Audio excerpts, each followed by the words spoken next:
Alright guys, welcome back to Budget Card Breaks, and I'm going to show you how I did at the show today and kind of recap how it all went. So I was actually pleasantly surprised. The Marriott, or it used to be the Marriott, it's at a hotel in Cedar Rapids. It's by far our best show. We have like 3 or 4 different venues, which is pretty big for Cedar Rapids. I mean, Cedar Rapids is the second biggest city in Iowa, so it's a big city. It's pretty close to Chicago, so you catch my drift from that.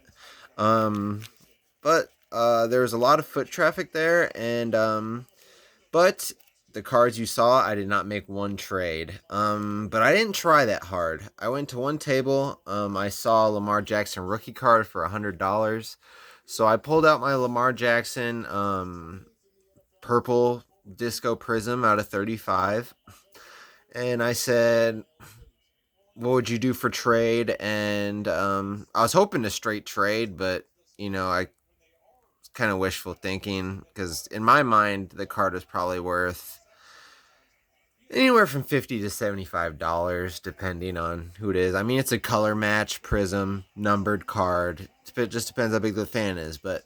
So he said he'd go down to $75, but he offered me $25 in credit for the card, and I was just like, no way. So after that, I didn't try trading. I had a bunch of slabs with me, but I didn't take them out just because I just felt like it was a waste of time. I was gonna get underbid and end up just losing a bunch of money just because I wanted more capital at the show than I had. I did have $100, so I did make that work. I made some great pickups in my mind, so it ended up working out. I didn't have to trade any of my cards. I don't like to give up my cards, even if they are subpar ones. But if I was to give them up and I did get a trade, I just felt like I was gonna get screwed. I'd be better off just trying to sell them on lots on eBay or whatnot, or what have you, further down the line. But so let's go over the pickups. So this was the last pickup I made of the day, and this was actually for my mom. She is a very big Pete Maravich fan, and she actually got me into the hobby. Um, I started collecting Pokemon cards in probably about 5th grade. She got me into basketball cards because I was a huge basketball player when I was younger. I was on a AAU traveling team, and I'm 6'5", so I just basketball is kind of my life when I was younger.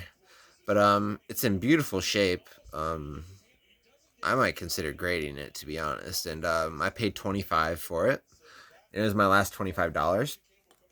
And this was kind of a weird one. So I went by a table, and there's one of those tables that it doesn't have a showcase. It just has a couple cards spread out, like literally like 10 cards. And most of them were junk. And I seen this Panini 101, and I know these boxes cost $1,000, and they only come with 2 cards. One base card, which is the base card, and then the auto, like the big hit.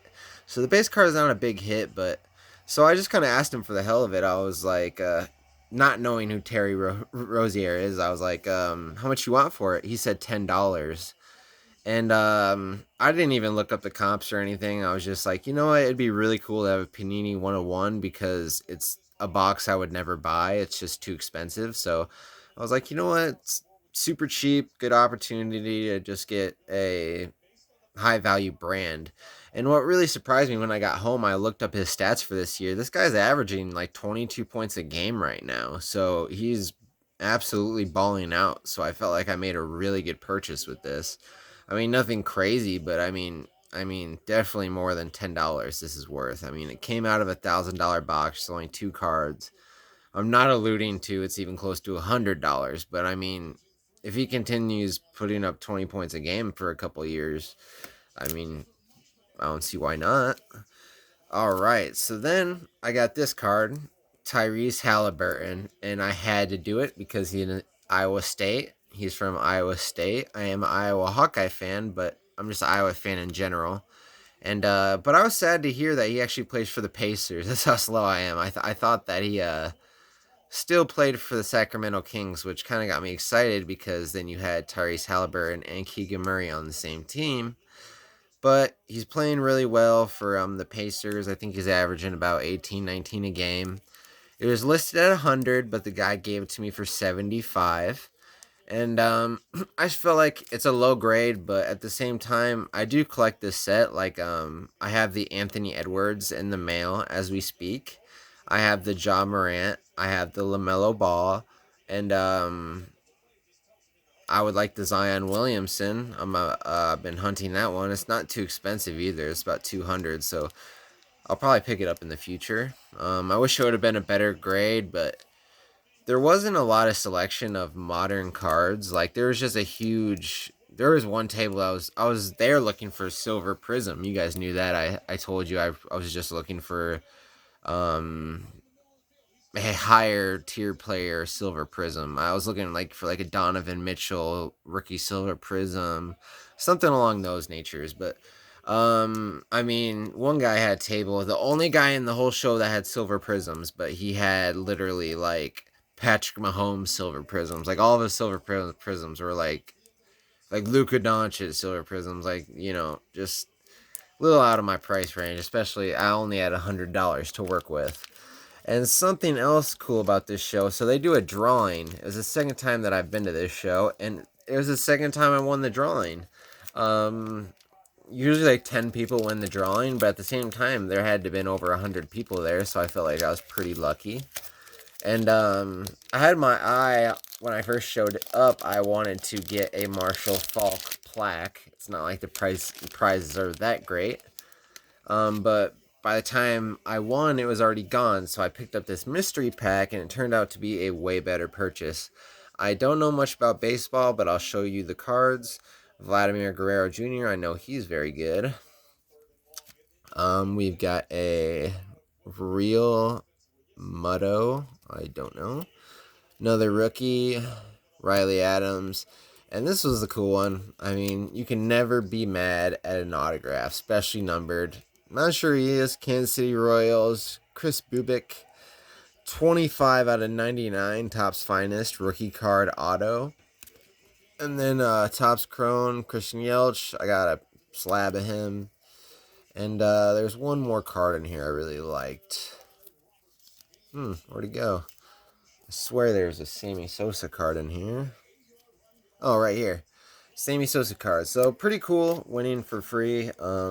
Wasn't expecting that. So yeah, stoked on that. But let me know what you think. Oh, well, I'll finish off. Also, the pack came with this. It was just a cheap older pack. But it came with this Jason Kidd card, and it's a rookie card. So let's sleeve it up. It's probably worth like $1, but you know what? You never know. You might just run into a Jason Kidd fan out there someday that just wants the card,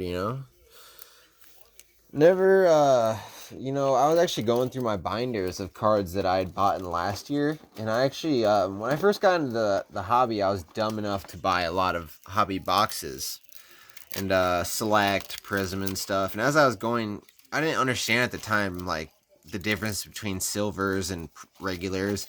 And I found a bunch of Prism silvers, like Moses Moody, Kaminga's, like players that are playing really well this year that at the time I thought were junk cards. So, I found a couple Stephen Curry, Silver Prisms, like cards that at the time I didn't think were jack, and they're still not like nothing crazy, but I mean, they're like $10 cards. So, I mean, a $10 card in my eyes deserves to be in a case. Even a $5 card, I think. But, so these were the main pickups. Let me know what you think. I think I got a steal on this. I mean, I didn't realize how well he's been playing, but just the set and everything. I mean, I know it's just a base card, but very cool. And, yeah, I'm going to give this to my mom, and this is cool to add to the set. So, all for $100. I think it was a very successful show. I don't think I could have done better on eBay. And I'm a very big eBay advocate. Normally I talk a lot of crap about shows and say, but here they're willing to work with me. Like $75 for this. Of course, $100 is way overpriced for an 8. So I'm glad he did give me 75 because I wouldn't have paid 100. But $10 for this, I thought that was pretty crazy.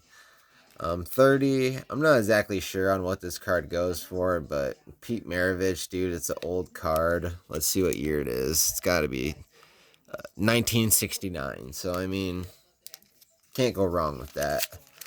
All right, but I'll leave you guys. That's how the show went. I didn't make any trades. I spent $100. So yes, you do need cash at these shows. If you're just trying to trade, you are going to end up losing a lot of money. Selling for or trading for more less than what you paid for. So, in my opinion, it's just better to hold on to them and maybe try to make some eBay lots before trading, unless it's like a really high value card that you actually want to trade. But for me, like cards like this, I would never trade it because this is a high value card to me. Maybe not people in upper tiers that collect even more expensive, but to me, like a card that's in this range is, I wouldn't trade it. So mainly the kind of stuff I was trying to trade was kind of more on the junk side. Like you guys saw, if you saw the last video, you saw the cards I was trying to trade, but I also did have a couple good ones in there. Oh, I didn't even think. Oh yeah, I did show you all these. All right, well I'll close out the video. Let me know your favorite card, and let me know how I did for $100 with those 3 cards. Do you think if I went to sell them tomorrow, I could sell them for more than 100? Do you think good investment? Do you think I did bad? Let me know. All right, see you guys later.